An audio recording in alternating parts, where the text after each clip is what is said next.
আলিমের বিরুদ্ধে যদি কেউ যায়, কোন আলিমের পিছনে কেউ যদি লাগে, তাহলে সে বেঈমান হয়ে মারা যাবে।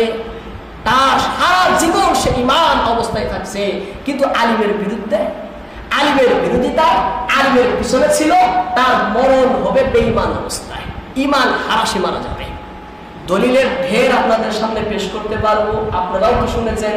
হ্যাঁ, আল্লাহ একথাও বলেন, সাধারণভাবে মানুষকে বলেন, একজনের পিছনে কেউ যদি লাগে, একজনের দোষ যদি তালাশ করে, তাহলে মুনতাখাব হাজারের মতো হাদিসটা রয়েছে, হ্যাঁ অনেক কিতাবে আছে, আর মধ্যে রয়েছে, তাকে ঘরে বসিয়ে আল্লাহ লাঞ্ছিত করবে, আছে না?